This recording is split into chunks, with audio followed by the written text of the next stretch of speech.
আসসালামু আলাইকুম রহমতুল্লাহ। সবাই কেমন আছেন? আলহামদুলিল্লাহ, আল্লাহর রহমতে আমি ভালো আছি।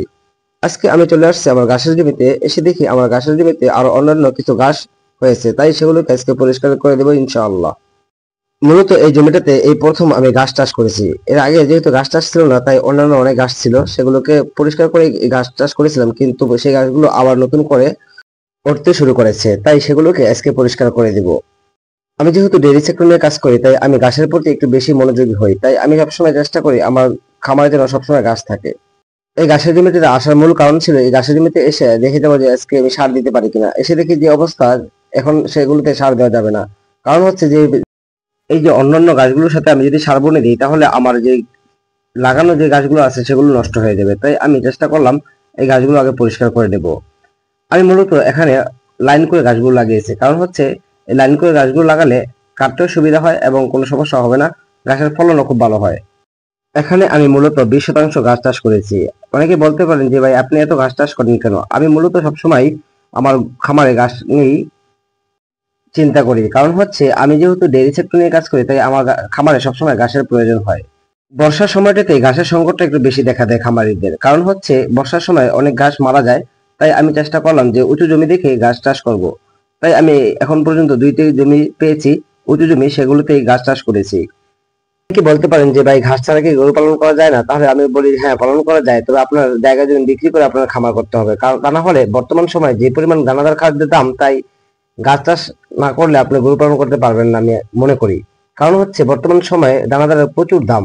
তাই আমি চেষ্টা করি সবসময় পর্যাপ্ত পরিমাণ ঘাস চাষ করার জন্য। গরু খামার করতে চাইলে আরেকটা বিষয় মাথায় রাখতে হবে, সেটা হলো যে আপনি কতটুকু কাজ করতে পারেন। আপনার কাজের উপর ডিপেন্ড করবে যে আপনি খামার করতে পারবেন কিনা। আপনি যদি আপনি নিজের কাজগুলো না করতে পারেন, তাহলে আপনি খামার করতে পারবেন না অবশ্যই।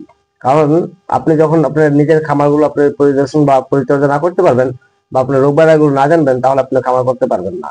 তাই আমি বলি যে আপনি যখন কোনো খামার করতে চান, তাহলে অবশ্যই আপনাকে ট্রেনিং করে আসবেন, তাহলে আপনার জন্য সুবিধা হয়ে যাবে।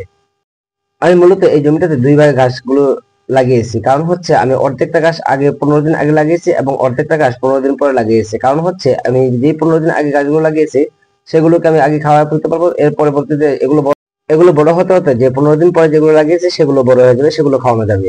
এভাবে আমি গাছগুলো লাগানোর চেষ্টা করি সব সময়। এই জন্য বলি যে আপনি যখন যে কাজটা করবেন, যে প্ল্যান মতো কাজ করলে আপনার কোনো খামারে ঘাসের সংকট হবে না। এই ঘাসের জমিটাতে যে অন্যান্য যে গাছগুলো হয়েছে, এত পরিমাণে হয়েছে যে আজকে আর পরিষ্কার করা হলো না। তাই এখন শেষ না করে আমি চলে যাব বাড়িতে।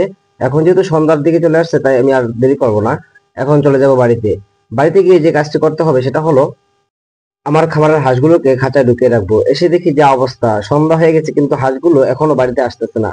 সেগুলো কোনো মতেই হাঁসগুলো উপরে আসতেছে না। সে কারণে আমি আর দেরি না করে পানিতে নেমে পড়লাম। হাঁসগুলো আমাকে শিক্ষা দিয়ে দিতেছে যে সন্ধ্যার সময় পানিতে নামতে হলো হাঁসগুলো উঠানোর জন্য। খালের মধ্যে এত পরিমাণ স্রোত ছিল, তাই হাঁসগুলোকে উঠাতে আমার অনেক সময় হয়েছে। যাই হোক, অবশেষে হাঁসগুলোকে উঠাতে পারলাম। এখন সেগুলোকে নিয়ে আসবো আমার খামারে ধরে রাখার জন্য। হাঁসগুলো এতটাই চঞ্চল, এত ছোটাছুটি করতেছে, এগুলোকে ধরতে খুব সমস্যা হচ্ছে। এগুলো হচ্ছে আমার বেলজিয়াম হাঁস। যাই হোক, আল্লাহ তাআলা যেন আমার এই কাজের মধ্যে বারাকা দান করেন। আমার জন্য দোয়া করবেন। আসসালামু আলাইকুম রহমতুল্লাহ।